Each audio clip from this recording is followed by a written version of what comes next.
где над миром правосудия сгущаются тучи, и все, в том числе и полиция, винят того, кто абсолютно невиновен. Мы понимаем, что вот она, настоящая несправедливость, и только тот, кого зовут Коломбо, знает, что правильно показать на человека, которого еще никто не рассматривал, и он докопается до правды.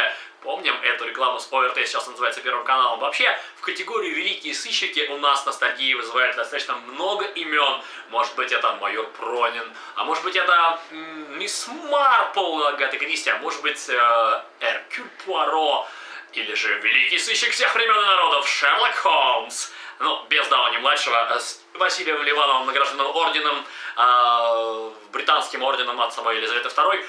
Но сегодня мы поговорим о сыщике, точнее сыщике, об авторе сыщика, который называется комиссар Мегре. Комиссар Мегре. Кто написал его? Вы, наверное, знаете, что это Жорж Сименон. Это человек, которому, в принципе, можно памятник поставить уже только потому, что его огромных литературных трудов масса. Но, как и Конан Дойл, не смог отвязаться от своего основного литературного персонажа, от героя, сыщика, который ассоциируется с фамилией Мегре Сименон. У него достаточно много романов, вот мне понравился, называется «La Veuve Coudert» Жорж Сименон. Очень интересная история, кстати, она в 1971 году была интерпретирована Пьером Грани де Ферм, поставил ее, экранизировал, и в главных ролях снимался Ален Делон. Ален Делон. Ну а сегодня мы поговорим о тексте, дополнительных материалах для чтения. Мы вернулись друг к другу для того, чтобы читать сегодня вместе. Это 357-я страничка учебника, выдержка из книги, одного из произведений Жоржа Сименона, которая называется «Судьба семьи Малу». Le Destin Malou. Сегодня мы следим за чтением. Поехали! Alain Malou s'installe. Il ne savait pas au juste où s'adresser pour trouver une pension. C'était un monde qu'il ne connaissait pas. Et voilà que soudain, il s'est rappelé. Souvent, quand il se dirigeait vers le collège, il lui arrivait de passer par la place du marché. La place était vieille, parce que toutes les maisons étaient des cafés, des auberges, on sentait l'odeur du café et du vin blanc jusqu'au milieu du trottoir. La maison du coin était plus ancienne que les autres. Aux 3 pigeons, disait l'enseigne. On descendait 2 marches. Dans la salle, de fortes filles allaient d'une table à l'autre. Au bout d'un corridor, il y avait une autre salle avec des rideaux aux fenêtres, une table d'hôte au milieu. Je voudrais parler à la patronne, s'il vous plaît. Une porte ouverte laissait voir la cuisine à droite. Une grosse femme a demandé. « Qu'est-ce que c'est ?» Un jeune homme qui demande à vous parler. La femme a essuyé ses mains à son tablier et est venue se mettre derrière le comptoir. « Qu'est-ce qu'il y a pour votre service, jeune homme ?»« Je vous demande pardon, madame. J'aimerais savoir si vous pouvez me prendre en pension. »« Pour combien de temps ?»« Je ne sais pas. Sans doute pour plusieurs mois, pour très longtemps. »« Vous arrivez de Paris ?»« Non. »« Vous êtes dans une administration, peut-être au tribunal ? Nous avons un des messieurs du tribunal qui prend tous ses repas ici. »« Je travaille à l'imprimerie Jaminet. » Elle a appelé. « Désiré !» Un homme déjà vieux s'est levé d'une table où il buvait avec des clients. « Ce jeune homme voudrait prendre pension chez nous. Est-ce que tu crois que le trait sera libre ? » Il l'a pas écrit, n'est-ce pas ? Non. Du moment qu'il n'a pas écrit, tu lui as dit le prix ? Pas encore. Et tu lui as dit que nous n'aimons pas qu'on rentre tard, parce qu'il devait se lever tôt matin à cause du marché. Je ne rentre jamais tard. À votre âge, ce serait malheureux. Il y a longtemps que vous avez quitté votre famille. Mon père est mort. Ah bon, je comprends. Vous savez, je vous préviens qu'ici, c'est de la bonne franquette. Je fais la cuisine moi-même et j'en réponds. Le patron a regagné sa table où il a repris la conversation avec des paysans. Vous avez des bagages ? Je les apporterai tout à l'heure, dans une demi-heure. Vos papiers sont en règle ? Je vous les montrerai. Pour le prix, ce sera 30 francs par jour, avec un quart de vin, 2 grands repas. On vous sert des hors d'œuvre, une entrée, de la viande, du fromage, un dessert ou un fruit. Si vous voulez voir votre chambre ? Elle a dit non. Elle était trop pressée d'être installée dans la maison avec ses affaires. Il ne savait pas encore si le prix correspondait avec ce qu'il allait gagner. « Je reviens tout de suite, a-t-il dit.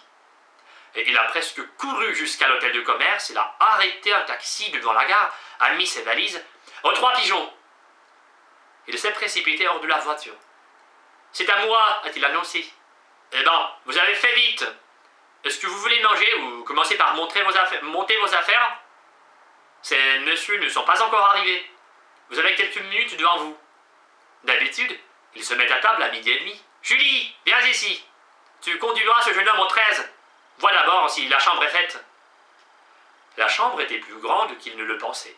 Il avait un lit de fer, une cheminée noire, une toilette sans eau courante, une table ronde, 2 chaises. Les vêtements, on les tendait au mur où ils étaient cachés par un rideau. C'était clair, c'était gai. « Vous avez tout ce qu'il vous faut ?» Il a descendu l'escalier, a senti une main sur son épaule. « Par là, jeune homme, tournez à gauche dans le couloir. Ces messieurs viennent de se mettre à table. » D'après Georges Simenon, le destin des Малу. Вместо перевода сегодня я предлагаю ответить на вопросы вместе.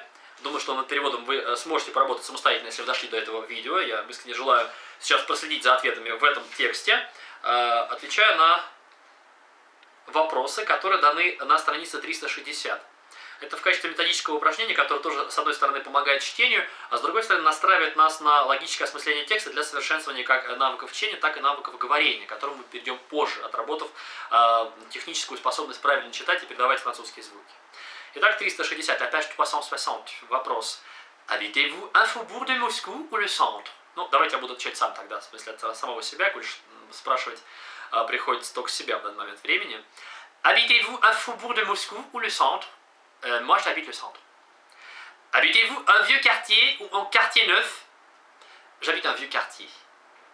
Comment est la rue que vous habitez? Ma rue est grande. Ma rue est d'une grande dimension. À combien d'étages est votre maison?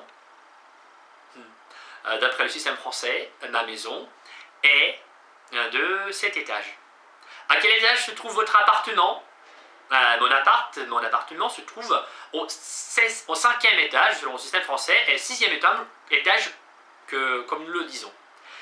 Comment sont les pièces de votre appartement? Les pièces de mon appartement sont assez grandes, mais il y en a trop, quand même, parce que c'est un appartement communautaire qu'on peut voir. Avez-vous tout le confort moderne? Ça dépend de ce qu'est-ce que nous sous-entendons, ce terme du confort moderne, en fait. Mais quand même, au chauffage, au courant, chauffage, les toilettes, c'était certainement bien. Alors, comment est une maison qui a tout le confort moderne? Et voilà, c'est le rêve, en fait, parce qu'aujourd'hui, de nos jours, la maison qui est bien disposée, qui a tout le confort moderne, c'est un peu de luxe quand même. On s'attend à avoir un villa ou bien, je sais pas, un penthouse quand même, quelque chose comme ça. Où donnent les fenêtres de votre chambre? Alors, les fenêtres de ma chambre donnent sur le gratte-ciel. Oui. Il donne Leningradskaya Hotel, par exemple. Avez-vous un balcon? Non, je n'en ai pas. Je n'en ai pas. Donnez-moi de mon balcon, de nouveau balcon. Je n'en veux pas. Si, je le veux, mais je n'en ai pas. Où rangez-vous vos vêtements? Dans une armoire ou dans un placard? Alors je range mes vêtements dans une armoire et dans un placard parce que ça c'est un problème. J'ai de très petits meubles, c'est pour cette raison que je veux ranger mes vêtements partout. Où mettez-vous vos livres? Bon, je mets mes livres sur mes rayons certainement. Y a-t-il des gravures ou des estampes au mur de votre chambre?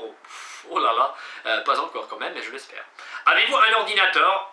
C'est bien naturel ça. C'est par cette méthode, par ce moyen, que je me permets de lier le réseau d'internet quand même et de faire part de mes réponses aux questions que je viens de lire et auxquelles je viens de répondre pour vous, simplement, comme un exemple. Для того, чтобы продемонстрировать, как можно получать на вопросы, которые имеют личный характер, смело и непринужденно на странице 360 есть такой вопросик, называется «Questionnaire».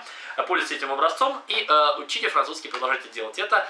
Желаю вас простимулировать, покидаю вас до следующего дня. Видеообращение, которое будет завтра, продолжит обучение французскому языку, начиная с чтения, с базы, но делаю ее, соответственно, с опережением, так чтобы база выросла напрямую в возможности использования языка. Надеюсь, что это так будет в вашем общем случае.